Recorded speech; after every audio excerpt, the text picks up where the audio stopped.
السلام علیکم ورحمۃ اللہ وبرکاتہ نحمدہ ونصلی علی رسولہ الکریم اما بعد فاعوذ باللہ من الشیطان الرجیم بسم اللہ الرحمن الرحیم رب اشرح لی صدری ویسر لی امری واحلل عقدۃ من لسانی یفقہوا قولی ربی زدنی علما ربی یسر ولا تعسر وتمم بالخیر وبک نستعین اللہم فقہنا فی الدین رب زدنا علما آمین یا رب العالمین۔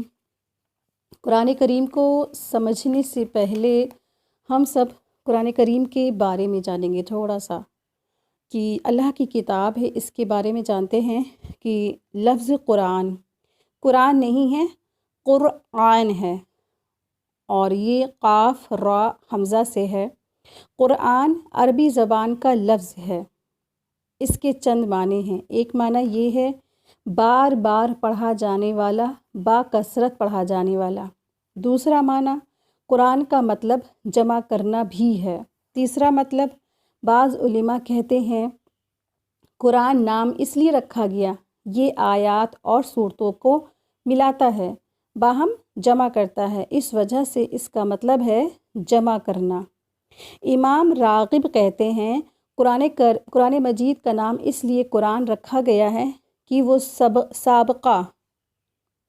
وہ پچھلی کتابوں یعنی سابقہ کتابوں کا جامع ہے، یعنی جتنی بھی کتابیں پہلے کتابیں اللہ نے اتاری ان کتابوں کو مجموعہ ہے۔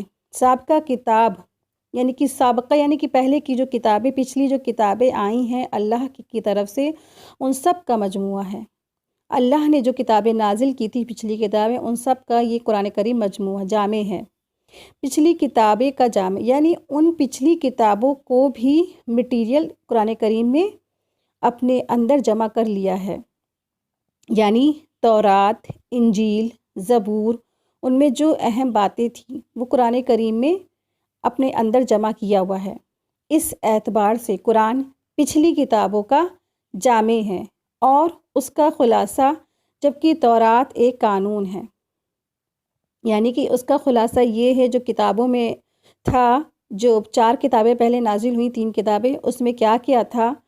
تورات ایک قانون تھا، یعنی تورات ایک قانونی کتاب ہے، انجیل ایک اخلاق کی کتاب ہے، اور زبور حمد اور ثنا کا مجموعہ ہے، یعنی کہ زبور میں اللہ کی حمد و ثنا اور دعائیں وغیرہ کے بارے میں بتایا گیا، اللہ کی تعریف کیسے کرنی ہے اس کا مجموعہ ہے زبور۔ یہ تینوں چیزیں ہمیں قرآن میں ملتی ہیں۔ قرآن میں عقائد، عبادات، اخلاق، قانون، معاشرت، معیشت، سیاست، ہر قسم کی تعلیف کا قرآن ایک جامع ہے، کوئی کتاب اس کے مد مقابل نہیں ہے۔ ہر کتاب، جو بھی کتاب لکھتے ہیں، جو بھی آج تک کتابیں لکھی گئی ہیں، اس کے نیچے اس کے آتھر کا نام ہوتا ہے، کیونکہ ایک آتھر اپنے آس پاس کی جو کتابیں لیتا ہے، پڑھتا ہے، اس کا مطالعہ کرتا ہے، پھر اس کو کچھ اہم پوائنٹ اچھے لگتے ہیں، کچھ اس کو جیسے اس کا دل چاہتا ہے اس کو لکھنے کا، پھر وہ کلیکشن کر کے اپنی کتاب کو لکھتا ہے، اور اس کے نیچے اس کے اپنے آتھر کا اس کا نام لکھا ہوتا ہے، اس کا نام نیچے نقش رہتا ہے۔ لیکن یہ قرآن کریم اللہ کی کتاب ہے، اللہ کا نام تو اس کے نیچے نہیں ہے۔ تو یہ کہنا کہ یہ قرآن کریم اللہ کا ہے لیکن اس کا آتھر اللہ تعالیٰ ہے، تو یہ بات بالکل صحیح نہیں ہے۔ اللہ تعالیٰ نے اللہ سبحانہ تعالیٰ سب سے بڑے عالم ہیں۔ اللہ تعالیٰ ماحول یا اس کے ارد گرد سے علم لینے کی ضرورت نہیں ہے۔ اللہ عالم، اللہ سبحانہ تعالیٰ سب سے بڑے عالم ہیں۔ اللہ تعالیٰ نے جو ہے اس پوری کائنات کو پیدا کیا، سب کو علم دیا، لیکن سب سے بڑے عالم تو اللہ تعالیٰ ہیں۔ تو اللہ تعالیٰ نے ماحول کو علم دیا، یہ کائنات جب نہیں تھی تب اللہ تھا۔ تو قرآن کو ہم یہ نہیں کہہ سکتے کہ یہ اللہ تعالیٰ کی تصنیف ہے یا آتھر اللہ تعالیٰ کی لکھی ہوئی ہے۔ تصنیف یا آتھر کا لفظ بتاتا ہے کہ یہ بندہ محتاج ہے، لیکن اللہ تعالیٰ محتاج نہیں ہے، اس لیے ہر کتاب پر آتھر کا نام لکھا ہوتا ہے، لیکن قرآن مجید پر یہ نہیں لکھا ہوتا ہے کہ ریٹن بائی اللہ، اس کو اللہ تعالیٰ نے خود بتایا ہے، یہ میرا کلام ہے، ہوا کلام اللہ، یعنی اللہ نے بتا دیا ہے کہ میں کس طرح بولتا ہوں، اللہ کی یہ بات ہے، اللہ کا کلام ہے۔ اگر مجھے قرآن کریم کو سمجھنا ہے، ہم سب کو قرآن کریم کو سمجھنا ہے تو کلام اللہ سمجھنا ہے، اور اگر ہم اللہ کا تعارف چاہتے ہیں، اللہ کی معرفت چاہتے ہیں، اللہ کو پہچاننا چاہتے ہیں اور اللہ کے بارے میں جاننا چاہتے ہیں تو اس کلام کو پڑھ لیجئے۔ اللہ تعالیٰ عاجز کر دینے والا کلام، اللہ تعالیٰ کا جو عاجز کر دینے والا کلام ہے وہ نبی اکرم صلی اللہ علیہ وسلم پر جبریل علیہ السلام کے ذریعے سے نازل ہوا، جو صحیفوں میں لکھا ہوا ہے، ہوا کلام اللہ، یعنی یہ قرآن صرف اور صرف اللہ کا کلام ہے اور کسی کا یہ کلام نہیں ہے، نہ جبریل علیہ السلام کا، نہ محمد الرسول اللہ کا، یہ صرف اللہ کا کلام ہے، عاجز کر دینے والا کلام ہے۔ یعنی قرآن کریم، قرآن مجید ایسی کتاب ہے جیسے عاجز جو اردو میں بولا جاتا ہے، یہ وہ والا عاجز نہیں ہے، یعنی قرآن مجید ایسی کتاب ہے جس نے انسانی عقل کو دنگ کر دیا ہے، اور اس جیسی چیز لانے میں انسانی عقل عاجز آ گئی ہے۔ قرآن میں کئی بار کئی جگہ پر اللہ نے لوگوں کو چیلنج دیا کہ اگر تم اس میں کچھ شک کرتے ہو تو تم اس کے جیسی کوئی صورت یا ایک آیت بنا لاؤ، لیکن وہ نہ لا سکے۔ ایک آیت بھی اللہ تعالیٰ نے کہا، اور ایک جگہ آتا ہے ایک صورت بنا لا، اور اگر نہیں کر سکتے ہو تو اپنے شریکوں کو بھی اپنے ساتھ شریک ٹھہرا لو، لیکن وہ سب کے سب مل جائیں تب بھی وہ ایک آیت تو کیا ایک حرف بھی نہیں بنا سکے، اور یہ چیلنج تا قیامت تک کی ہے۔ نزول قرآن، قرآن مجید 3 مرحلوں میں نازل ہوا۔ سب سے پہلے لوح محفوظ پر اتارا گیا، پھر دوسرا نزول ہوا آسمان دنیا کی طرف سے ہوا، یعنی کہ دوسرا مرحلہ جب تھا لوح محفوظ سے آسمان دنیا کی طرف نازل ہوا، پھر تیسرا مرحلہ آسمان دنیا سے نبی رحمت صلی اللہ علیہ وسلم پر اس کا نزول ہوا۔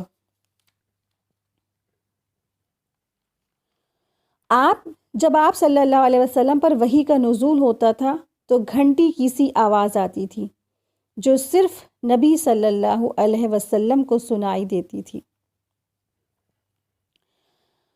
حارث بن ہشام نے آپ صلی اللہ علیہ وسلم پوچھا کہ آپ پر وحی کس طرح آتی ہے؟ تو حضرت صلی اللہ علیہ وسلم نے فرمایا کہ مجھے کبھی گھنٹی کی سی آواز سنائی دیتی ہے اور وحی کی یہ صورت میرے لیے سب سے زیادہ سخت ہوتی ہے۔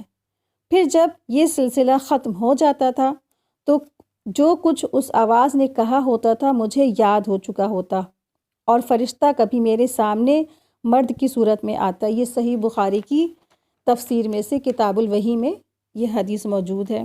پھر جب آپ صلی اللہ علیہ وسلم پر وحی کا نزول ہوتا تو سخت جاڑے میں بھی آپ صلی اللہ علیہ وسلم کو پسینے آ جاتے تھے۔ وحی کی کیفیت بعض اوقات اتنی شدت ہوتی تھی، یعنی کہ وحی کا مطلب یہ ہے کہ قرآن کریم کی آیات، تو جب ان کے اوپر اس کا نزول ہوتا تھا تو اتنی شدت ہوتی تھی کہ آپ صلی اللہ علیہ وسلم جس جانور پر بھی ہوتے یا سوار ہوتے تو وہ جانور آپ کے بوجھ سے دب کر بیٹھ جاتا۔ عمر رضی اللہ تعالیٰ عنہ فرماتے ہیں کہ جب آپ پر وحی نازل ہوتی تو آپ کا چہرہ انور کے قریب شہد کی مکھیوں کی جیسی بھنبھناہٹ جیسی آواز سنائی دیتی۔ وحی کی دوسری صورت یہ تھی کہ جبریل علیہ السلام کسی انسانی شکل میں آپ کے پاس آ کر اللہ تعالیٰ کا پیغام بھی پہنچا دیتے تھے۔ وحی کی تیسری صورت یہ بھی تھی کہ حضرت جبریل علیہ السلام اپنی اصل صورت میں دکھائی دیتے تھے، یعنی کہ جبریل علیہ السلام اپنی اصلی صورت میں صرف اور صرف 3 بار دکھائی دیے، 3 مرتبہ اپنی اصلی صورت میں رسول اللہ صلی اللہ علیہ وسلم کے پاس آئے۔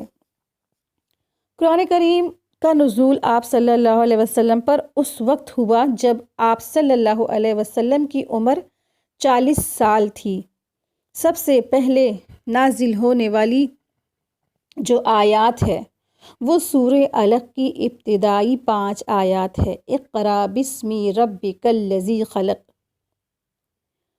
قرآن کریم لوح محفوظ سے ایک ہی بار میں آسمان دنیا پر اتارا گیا، پھر آسمان دنیا سے نبی صلی اللہ علیہ وسلم کے قلب مبارک پر 22 سال 5 مہینے 4 دن میں تھوڑا تھوڑا کر کے نازل ہوا۔ قرآن کریم میں مکی اور مدنی 2 طرح کی صورتیں ہیں۔ تو مکی صورتیں اور مدنی صورتیں کیا ہیں؟ اکثر لوگ سوچتے ہیں کہ جو صورتیں مکہ میں نازل ہوئی وہ مکی ہیں، جو مدینے میں نازل ہوئی وہ مدنی ہیں۔ تو دراصل یہ جو سوچنا بالکل غلط ہے۔ تو مکی صورت کا مطلب کیا ہے؟ مکی آیات یا مکی صورت کا مطلب یہ ہے کہ مدینہ جب رسول اللہ صلی اللہ علیہ وسلم مدینہ ہجرت کر کے گئے۔ مکی صورت وہ ہے جب رسول اللہ صلی اللہ علیہ وسلم مدینے میں ہجرت کر کے نہیں گئے تھے، یعنی کہ جب مکے میں ہی تھے، جو ہجرت سے پہلے نازل ہوئیں۔ جب رسول اللہ صلی اللہ علیہ وسلم نے ہجرت نہیں کی تھی تو ہجرت سے پہلے نازل ہونے والی صورتیں یا آیات مکی کہلائیں۔ ہجرت سے پہلے مدینہ میں ہجرت سے پہلے رسول اللہ صلی اللہ علیہ وسلم کی جو بھی آیات و صورتیں قرآن کریم کی نازل ہوئی وہ مکی کہلائیں۔ لیکن مدنی صورتیں یا مدنی آیات وہ ہیں جب رسول اللہ صلی اللہ علیہ وسلم مدینہ ہجرت کر گئے، اور ہجرت کرنے کے بعد وہ صورت وہ آیات نازل ہوئیں تو وہ مدنی کہلائیں۔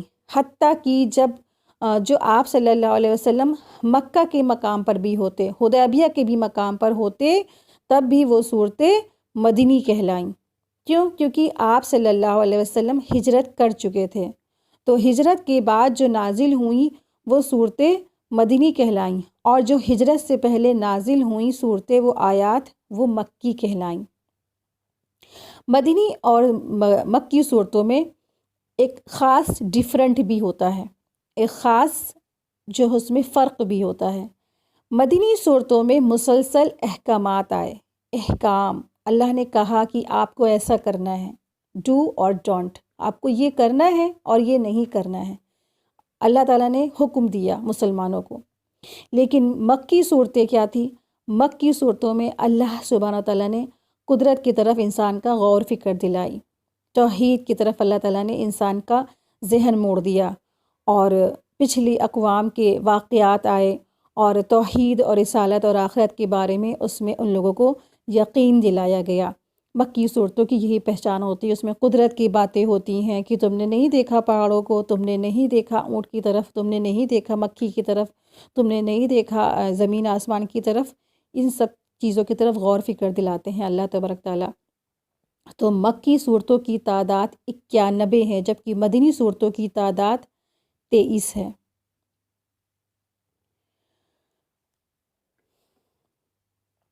تو جو آج ہمارے پاس الحمدللہ قرآن کریم مصحف کی شکل میں ہے، تو یہ قرآن پہلے مصحف کی شکل میں نہیں تھا۔ پہلے جب رسول اللہ صلی اللہ علیہ وسلم پر قرآن مجید کا نزول ہوتا تھا، تو اس سے جب آپ صلی اللہ علیہ وسلم کے پر قرآن کریم کا نزول ہوتا تھا، وحی اترتی تھی، تو جب بھی ان کو جو بھی صحابہ کو جو چیز ملتی تھی وہ اس میں لکھ لی جاتی تھی۔ اور پیپرز آپ دیکھیں کہ اگر آپ پیپرز رکھتے ہیں اور اس کو سنبھال کے رکھتے ہیں، چند سالوں کے بعد پیپر کیا ہو جاتا ہے؟ یلو پڑ جاتا ہے، کمزور ہو جاتا ہے، بوسیدہ ہو جاتا ہے اور گلنے لگ جاتا ہے۔ 100 سال پرانی اگر آپ کتابیں دیکھیں تو کیا اس کا ہے حشر، وہ بالکل گل جاتا ہے نا، پڑھا نہیں جاتا، اگر آپ اس کو کھولیں گے بھی تو وہ گل جاتا ہے۔ اس وقت پیپر کی بھی کمی تھی، وسائل کی بھی کمی تھی، تو اور اس کو مطلب زیادہ لانگ ٹائم کے لیے رکھنا بھی تھا، تو اس وقت اونٹ کی کھالوں پہ لکڑی کی جو چھال ہوتی تھی، سلیٹ بناتے تھے اس پہ، یا پتھر کی پتلے پتلے پتھروں پہ باریک اس کے اوپر جو کتاب جو اللہ کی آیات تھی وہ لکھ لی جاتی تھی، جس وقت رسول اللہ صلی اللہ علیہ وسلم پر قرآن کی وحی نازل ہوتی تھی، اور آپ صلی اللہ علیہ وسلم اس کو حفظ بھی کر لیتے تھے اور اپنے صحابہ کو حفظ بھی کراتے تھے۔ تو جب قرآن کریم نازل ہوتا تھا تو رسول اللہ صلی اللہ علیہ وسلم جو ان کے کاتب وحی تھے ان کو وہ ان کے ذریعے سے لکھواتے تھے، اور اس کی تھوڑی سی ہمیں ڈیٹیل بخاری شریف کی حدیث سے میں ملتی ہے۔ بخاری شریف کی حدیث ہے جس کا کتاب تفسیر میں اس کا ذکر آیا ہے، اور اس کے بارے میں تھوڑا ڈیٹیل سے ہے۔ 4679 یعنی کہ 4679 اس کا جو ہے نمبر ہے۔ بخاری شریف کی یہ حدیث ہے، اس میں بتایا گیا ہے کہ کس طرح سے قرآن کریم کو جو ہمارے پاس آج موجود ہے اس طرح سے اکٹھا کیا گیا۔ تو ہم لوگ پہلے حدیث دیکھتے ہیں، پھر اس کے بارے میں ہم لوگ بعد میں پڑھتے ہیں، جانتے ہیں کہ کیا اور کیسے ہوا۔ حضرت زید بن ثابت رضی اللہ تعالیٰ عنہ سے روایت ہے کہ وہ وحی لکھ رہے تھے، یعنی کہ زید بن ثابت جو تھے کاتب وحی تھے، وہ وحی لکھتے تھے، وحی لکھا کرتے تھے۔ تو وہی لکھ رہے تھے، انہوں نے فرمایا جنگ یمامہ میں بہت سے صحابہ شہید ہو گئے، تو حضرت ابو بکر رضی اللہ تعالیٰ عنہ نے مجھے بلایا۔ آپ کے پاس حضرت عمر رضی اللہ تعالیٰ عنہ بھی تھے۔ حضرت ابو بکر رضی اللہ تعالیٰ عنہ نے مجھے فرمایا، حضرت عمر رضی اللہ تعالیٰ عنہ میرے پاس آئے اور کہا جنگ یمامہ میں بہت زیادہ مسلمان شہید ہو گئے ہیں، اور مجھے خطرہ ہے کہ اگر مختلف مقامات پر اسی طرح حافظ قرآن صحابہ شہید ہوتے رہے تو قرآن مجید کا بہت حصہ ضائع ہو جائے گا۔ اب تو ایک ہی صورت ہے کہ آپ قرآن مجید کو ایک ہی جگہ جمع کر دیں، اور میری رائے تو یہ ہے کہ آپ قرآن کریم کو جمع کرنے کا کام ضرور کر دیں۔ حضرت ابو بکر رضی اللہ عنہ نے فرمایا، میں نے عمر رضی اللہ عنہ سے کہا میں ایسا کام کیوں کر سکتا ہوں جو خود رسول اللہ صلی اللہ علیہ وسلم نے نہیں کیا۔ حضرت عمر رضی اللہ عنہ نے کہا اللہ کی قسم یہ تو محض ایک نیک کام ہے۔ اس کے بعد حضرت عمر رضی اللہ عنہ مجھ سے اس معاملے میں بات کرتے رہے، آخرکار اللہ تعالیٰ نے اس خدمت کے لیے میرا سینہ کھول دیا، یعنی شرح صدر ہو گیا، اور میری بھی رائے وہی ہو گئی جو حضرت عمر رضی اللہ عنہ کی تھی۔ حضرت زید بن ثابت رضی اللہ عنہ کہتے ہیں کہ حضرت عمر رضی اللہ عنہ وہیں خاموش بیٹھے ہوئے تھے، تاہم حضرت ابو بکر رضی اللہ عنہ نے مجھ سے کہا تم جوان ہمت اور سمجھدار ہو، ہمیں تو تم پر کسی قسم کا شبہ بھی نہیں ہے، اور تم رسول اللہ صلی اللہ علیہ وسلم کی وحی بھی لکھا کرتے تھے، اس لیے تم ہی قرآن مجید کو جو ہے جا کر تلاش کر کے اسے جمع کر دو۔ اللہ کی قسم اگر حضرت ابو بکر رضی اللہ عنہ مجھے کوئی پہاڑ اٹھا لانے کو کہتے تو یہ میرے لیے اتنا گرا نہ ہوتا جتنا قرآن مجید جمع و ترتیب کا حکم مشکل تھا۔ یعنی کہ اگر انہوں نے کہا زید بن ثابت نے کہ اگر ابو بکر رضی اللہ عنہ مجھے پہاڑ لانے کو کہتے تو میں وہ کر لیتا، لیکن قرآن کریم کو جمع کرنا، ترتیب کرنا ان کے لیے کافی مشکل تھا، بہت بڑی ذمہ داری تھی۔ میں نے عرض کی کہ آپ دونوں حضرات ایک ایسا کام کرنے پر کسی طرح آمادہ ہو گئے ہیں جیسے خود بھی نبی صلی اللہ علیہ وسلم نے نہیں کیا، یعنی کہ وہ ڈر رہے تھے کہیں ایسا تو نہیں یہ بدعت ہو۔ تو سیدنا ابو بکر رضی اللہ عنہ نے فرمایا اللہ کی قسم یہ ایک نیک کام ہے۔ پھر میں ان سے اس مسئلے کے متعلق بحث و تکرار کرتا رہا، یہاں تک کہ اللہ تعالیٰ نے اس خدمت کے لیے میرا سینہ بھی کھول دیا، جس طرح حضرت ابو بکر اور حضرت عمر رضی اللہ عنہ کو شرح صدر فرمایا تھا۔ چنانچہ میں اٹھا اور کھال اور ہڈی اور کھجور کی شاخوں سے قرآن مجید جمع کرنا شروع کر دیا،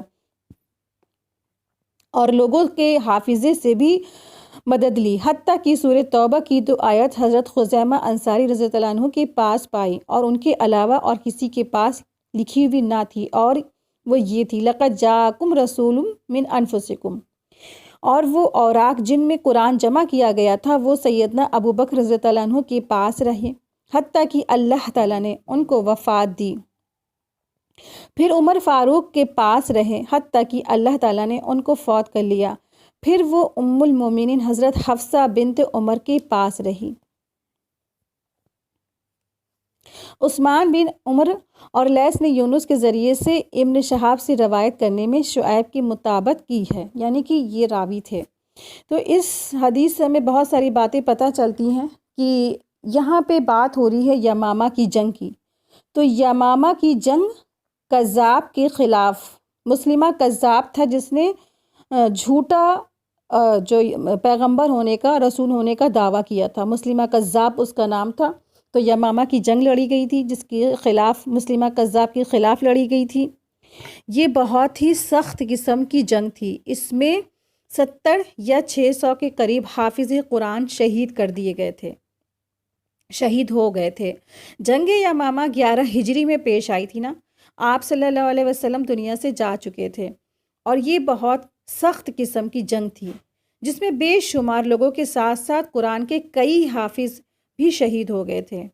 ابو بکر رضی اللہ عنہ اس وقت خلیفہ تھے مسلمانوں کے، اور انہوں نے زید بن حارثہ کو بھی اپنے پاس، زید بن ثابت کو اپنے پاس بلایا۔ جب اتنے زیادہ حافظ قرآن شہید ہو گئے تو حضرت ابو بکر کو بڑی فکر ہوئی کہ اب ایسا نہ ہو کہ باری باری مختلف جگہوں پر سے جنگ ہوتی رہے اور ان میں سے قرآن کے حافظ شہید ہو جائیں، تو ایسا نہ ہو کہ لوگوں کے بعد قرآن کا سیکھنا سکھانا مشکل ہو جائے اور ان کے پاس قرآن کی کوئی کاپی بھی نہ ہو، یعنی کہیں بھی ہم اللہ کی نعمت سے ہاتھ نہ دھو بیٹھیں۔ ان کو یہ ڈر خوف تھا کہ جیسے بنی اسرائیل نے توریت کو جو ہے نا کھو دیا تھا، اس میں تحریف ہو گئی اور جو کچھ اس کو یاد رہا اس نے لے لیا، اس طرح سے کہیں ہم مسلمانوں کا بھی نہیں حال ہو جائے۔ تو ان کو بہت سخت فکر تھی حضرت ابو بکر کو، تو انہوں نے زید بن ثابت کو بلا کر یمامہ کی جنگ میں ہونے والے صحابہ کی جو شہادت ہوئی اس کے بارے میں بتایا، اور ان کے پاس عمر رضی اللہ عنہ بھی بیٹھے تھے۔ آپس میں یہ ڈسکس کرے تھے کہ اس طرح سے قرآن کو اکٹھا کیا جائے، جمع کیا جائے۔ تو اس حدیث سے یہ بھی بات پتہ چلتی ہے کہ صحابہ کرام کو یہ بڑی پریشانی ہوتی تھی کہ ہم دین میں کہیں کوئی بدعت تو ایجاد نہیں کر رہے ہیں۔ تو پہلے تو ان کو اس کو بدعت سمجھا، لیکن پھر اس کے بعد ان کو سمجھ میں آ گیا، شرح صدر ہوا نا ان کو، جب شرح صدر ہوا تو ان کو یہ سمجھ میں آ گیا یہ تو بدعت نہیں ہے، یہ بدعت نہیں ہے، اور کیونکہ یہ کام اصل میں تو نبی صلی اللہ علیہ وسلم کے زمانے سے ہوتا گیا تھا۔ آپ نے خود جب یعنی کہ آپ پر جب خود وحی نازل ہوتی تھی تو آپ اس کو لکھواتے بھی تھے، چونکہ وسائل کی کمی تھی تو اس وقت سب کچھ ایک جگہ اکٹھا نہیں ہوا تھا۔ آپ صلی اللہ علیہ وسلم کی توجہ اور چیزوں کی طرف تھی، پھر یہ مسلمانوں کے پاس اتنا کاغذ بھی نہیں تھا نا۔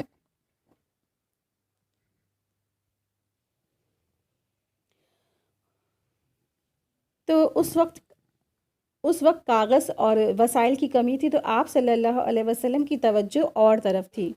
پھر یہ بھی کہ مسلمانوں کے پاس اتنا کاغذ بھی نہیں تھا اس کے اوپر اتنا سارا کچھ لکھا جاتا، تو مختلف صحابہ بھی تھے جو ان کے پاس فل ٹائم بھی نہیں تھا کہ وہ اپنی زندگی میں سارا کام کر پاتے۔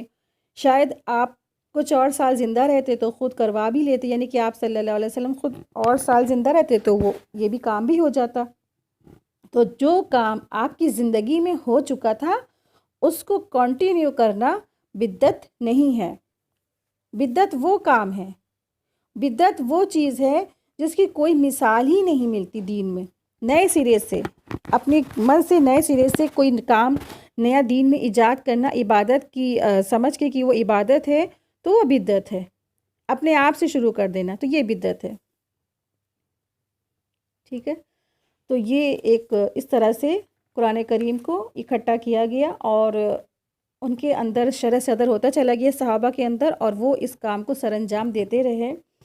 حضرت زید بن ثابت رسول اللہ صلی اللہ علیہ وسلم کے زمانے سے وحی لکھتے تھے تو کاتب وحی کہے جاتے ہیں، اور حضرت زید بن ثابت انصاری نے مصحف کو جمع کیا، پھر وہ نسخہ ابو بکر رضی اللہ عنہ کے پاس رہا، پھر اس کے بعد حضرت عمر کے پاس، اور پھر حضرت حفصہ کے پاس رہا۔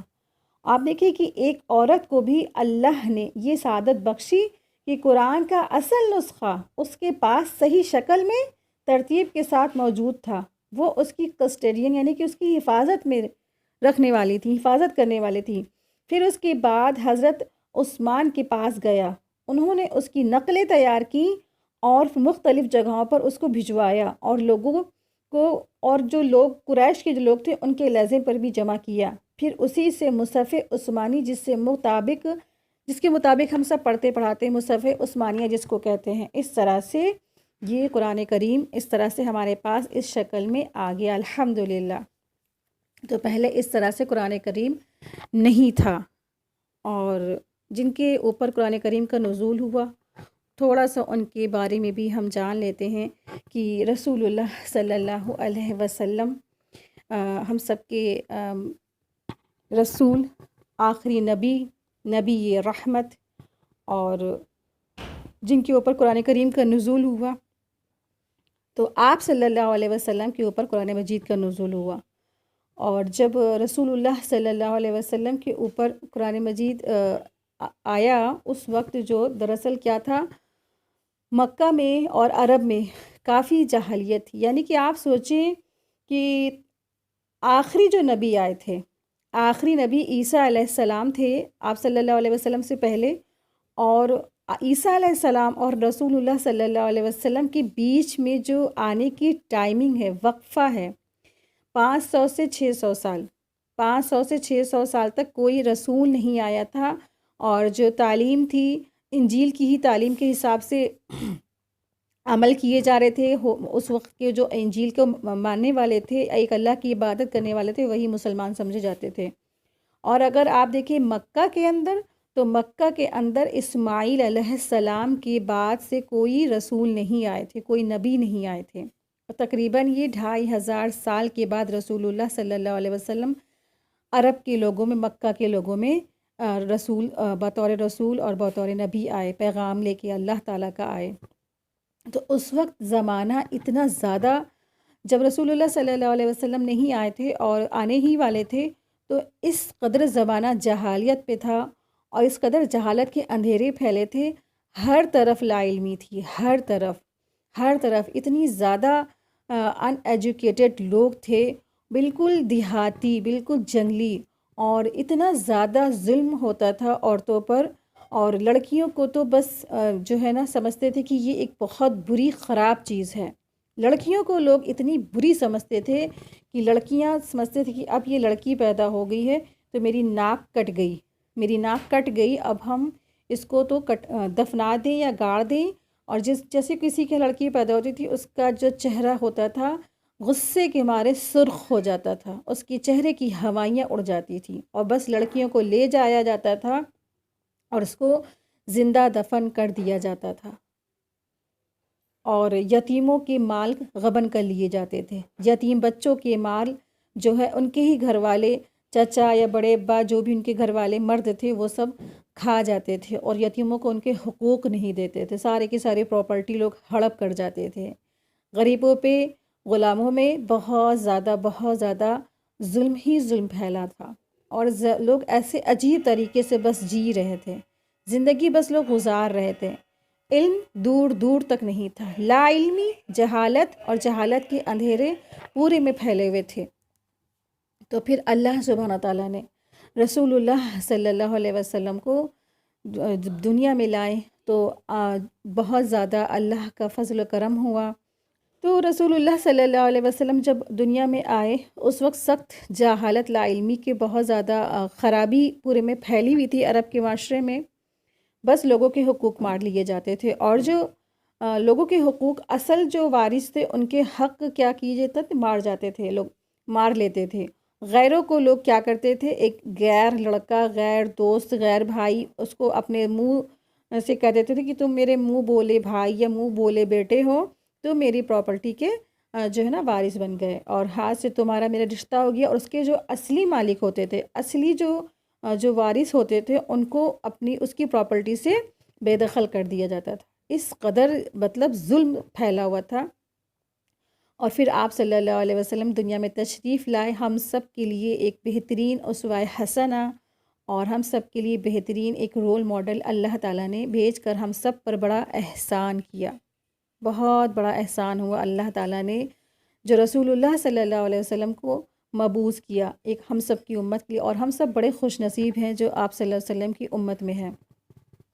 اور آپ صلی اللہ علیہ وسلم جب جو ہے مکہ میں تھے، اور جب انہوں نے تبلیغ کی اور انہوں نے لوگوں کو بات پہنچائی، پیغام پہنچایا، تو آپ صلی اللہ علیہ وسلم نے تبلیغ شروع کی. اللہ تعالیٰ نے ان کو حکم دیا کہ آپ تبلیغ کریں. لیکن آپ صلی اللہ علیہ وسلم پر جب قرآن کا نزول نہیں ہوا تھا، جب آپ صلی اللہ علیہ وسلم نے کوئی بھی تبلیغ نہیں کی تھی، لگ بھگ 39 سال تک، 40 سال تک آپ صلی اللہ علیہ وسلم مکہ میں رہے، اور وہی عرب کے لوگ، وہی مکہ کے لوگ آپ صلی اللہ علیہ وسلم کو کہتے تھے کہ رسول اللہ صلی اللہ علیہ وسلم تو بہت ہی صادق امین ہیں، سچے ہیں، امانت دار ہیں، اور مہمانوں کی خاطرداری کرنے والے ہیں، اور رشتہ داروں کے حقوق ادا کرنے والے ہیں، عدل اور انصاف والے ہیں، غریب و مسکینوں کو کھانا کھلانے والے، بے انتہا تعریف کرتے تھے۔ وہی عرب کے اور مکہ کے لوگ بے انتہا رسول اللہ صلی اللہ علیہ وسلم کی تعریف کرتے تھے، اور بہت اچھے سے ان کو احترام اور عزت بھی دیتے تھے۔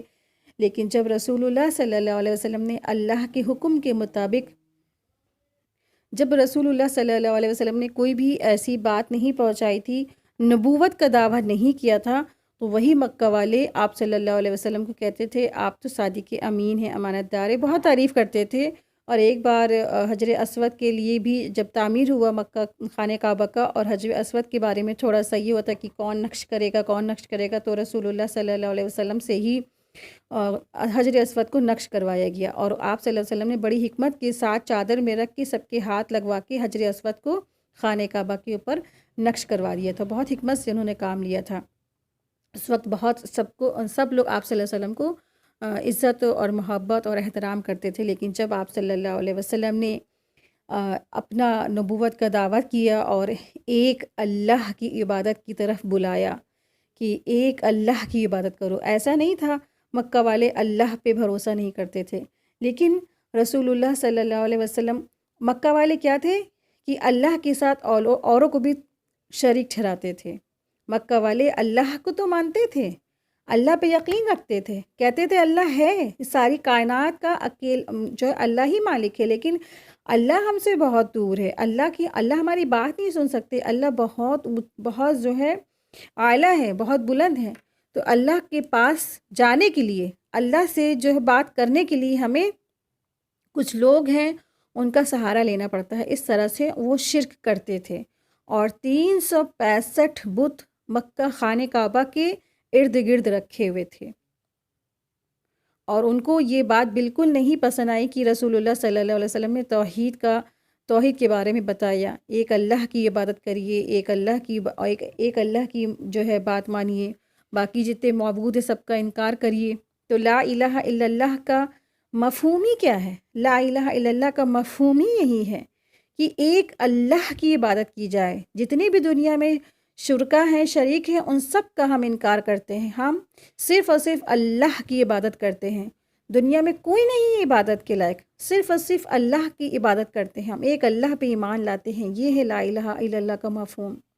لا الہ الا اللہ کے مفہوم میں جو ہے ایمان اور اقرار اور عمل، ان تینوں کو بھی ہونا چاہیے کہ دل سے ایمان کرے، دل سے ایمان لائے، پھر زبان سے اقرار بھی ضروری ہے، پھر عمل سے بھی کرنا ضروری ہے۔ تو جب رسول اللہ صلی اللہ علیہ وسلم نے توحید کا پیغام پہنچایا تو مکہ والوں کو یہ چیز بالکل سمجھ میں نہیں آئی۔ انہوں نے پھر رسول اللہ صلی اللہ علیہ وسلم نے فرمایا کہ میں رسول ہوں، میں آخری رسول ہوں، میں جو بات لاتا ہوں، تم پر جو بھی بات لاتا ہوں وہ سب سچ ہے، حق ہے۔ تو وہ معجزات مانگتے تھے، ڈیمانڈ کرتے تھے، اگر آپ سچے رسول ہیں تو یہ کر کے دکھائیے، وہ کر کے دکھائیے، چاند کے 2 ٹکڑے دکھائیے، اور جو ہے سب کچھ کر کے دکھائیے۔ اس کے بعد جو ہے آپ صلی اللہ علیہ وسلم کو اللہ تعالیٰ نے دیا تھوڑا سا کہ کر کے دکھا دیے، شاید مان جائے۔ تو آپ صلی اللہ علیہ وسلم نے شق قمر بھی یعنی کہ چاند کے 2 ٹکڑے بھی کر کے دکھا دیے۔ اس کے بعد انجام کیا ہوا؟ وہ ایمان نہیں لائے، مکہ والے ایمان نہیں لائے۔ انہوں نے رسول اللہ صلی اللہ علیہ وسلم پہ کہا آپ ساحر ہیں، مجنون ہیں، جادوگر ہیں، تمام طرح کے رسول اللہ صلی اللہ علیہ وسلم پر الزام لگانا شروع کر دیے۔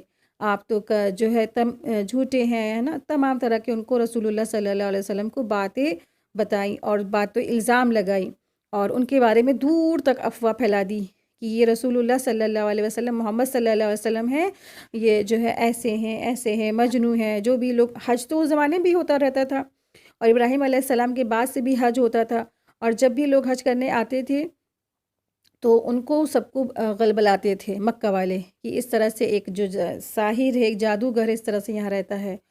اور جتنے بھی لوگ آپ صلی اللہ علیہ وسلم پر اب جن کو ماننا تھا وہ مان گئے۔ 2 قسم کے لوگ تھے مکہ کے اندر بھی، جنہوں نے مان لیا وہ صحابہ کہلائے، اور جنہوں نے نہیں مانا وہ کفار کہلائے، کافر کہلائے۔ جو ایمان لے آئے، جو ایمان لاتے گئے رسول اللہ صلی اللہ علیہ وسلم پر، تو یہ قرآن چیز ہی ایسی ہے۔ وہ عرب کے جو لوگ تھے اور جو مان گئے کہ یہ فصیح اور بلیغ جو قرآن ہے یہ رسول اللہ صلی اللہ علیہ وسلم کا ہو ہی نہیں سکتا، کیونکہ آپ صلی اللہ علیہ وسلم بچپن سے کبھی بھی کوئی مدرسے میں گئے ہی نہیں تھے، ان کو پڑھنا لکھنا آتا ہی نہیں تھا۔ جنہوں نے یہ معجزہ دیکھا وہ ایمان لاتے چلے گئے، جو بھی ایمان لاتے چلے گئے مکہ والوں نے ان پر کیا کیا؟ ظلم اور ستم کے پہاڑ توڑ دیے۔ ایک نہیں واقعات بھرے پڑے ہیں، انہوں نے بے انتہا مسلمانوں پر ظلم کیے، لیکن رسول اللہ صلی اللہ علیہ وسلم زبردست خیر خواہ تھے۔ ان سب کو تب بھی وہ تبلیغ دیتے رہے، سمجھاتے رہے، خیر خواہی کرتے رہے۔ پھر اللہ تعالیٰ نے ان کو حکم دیا کہ اب آپ کیا کیجئے، اب آپ لوگ ہجرت کر لیجئے یثرب کی طرف، مدینہ کی طرف۔ تو سب کے سب جو صحابی تھے وہ سب ہجرت کر گئے، اور رسول اللہ صلی اللہ علیہ وسلم بھی مدینہ کی طرف ہجرت کر گئے۔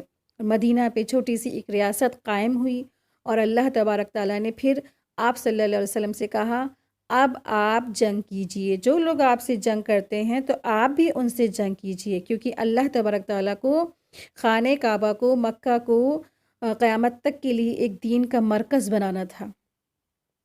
تو پھر جنگ ہوئی، اور ہمیشہ ہر پہل جو تھی کفار مکہ کی طرف سے ہوئی، چاہے جنگ بدر لے لے، چاہے جنگ احد لے لے، چاہے جنگ خندق لے لے، ہمیشہ پہلے جو اسٹارٹنگ کرتے تھے، پہل کرتے تھے، کفار مکہ کرتے تھے۔ ان کو جو ہے ایک اللہ کی بات سمجھ میں نہیں آتی تھی، ایک اللہ کی عبادت ان کے لیے جلن اور حسد ہو گیا تھا، اس میں کہ ایک اللہ کی ہم کیسے عبادت کریں، جو پیغام لایا ہے اس کو بھی مٹا دو اور اس کے ساتھیوں کو بھی سب کو مٹا دو۔ لیکن اللہ تبارک تعالیٰ نے اپنے رسول کی حفاظت فرمائی، صحابہ کی حفاظت فرمائی، اور اس قرآن کریم کی حفاظت فرمائی، اور سب کی حفاظت فرمائی، اور اللہ تعالیٰ نے اپنے دین کو غالب کر دیا، اپنا دین اللہ تعالیٰ نے غالب کر دیا۔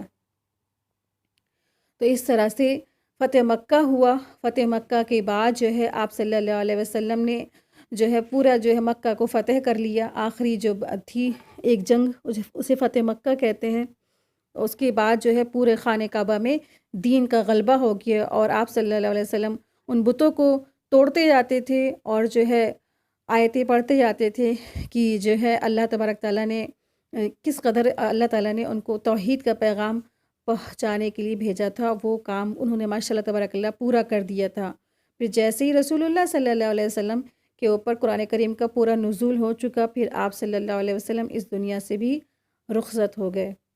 تو ان کے اوپر قرآن کریم کا نزول ہوا 40 سال پر، اور 63 سال کی عمر پہ رسول اللہ صلی اللہ علیہ وسلم وفات پا گئے۔ پوری زندگی آپ صلی اللہ علیہ وسلم کی بہت ہی تکلیفوں میں گزری، اور جب جو ہے آپ صلی اللہ علیہ وسلم دنیا میں آئے بھی نہیں تھے تو آپ صلی اللہ علیہ وسلم کے والد کا ہی انتقال ہو گیا تھا۔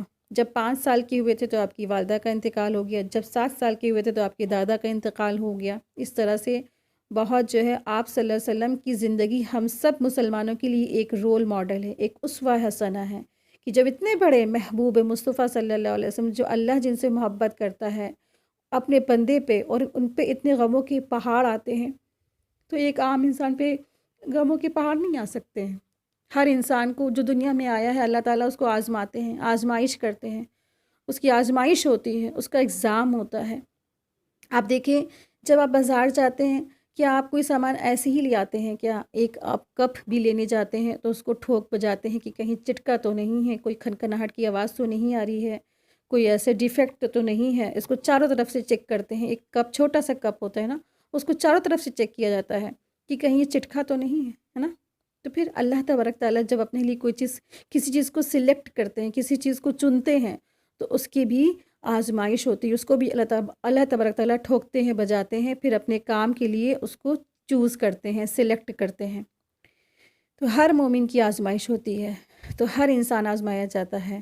تو یہ رسول اللہ صلی اللہ علیہ وسلم کی چھوٹی سی مختصر زندگی تھی، لیکن آپ صلی اللہ علیہ وسلم کی سیرت کے واقعات اور پوری کتابیں کئی جلدوں میں آج بھی موجود ہیں۔ قرآن کریم کو سمجھنے کے لیے رسول اللہ صلی اللہ علیہ وسلم کی مختصر سی زندگی کے بارے میں جاننا بہت ضروری تھا، اسی لیے آپ سب کو اس کے بارے میں بتایا۔ وآخر دعوانا ان الحمد للہ رب العالمین، سبحانک اللہم و بحمدک، اشہد ان لا الہ الا انت، استغفرک و اتوب الیک۔ السلام علیکم ورحمۃ اللہ وبرکاتہ۔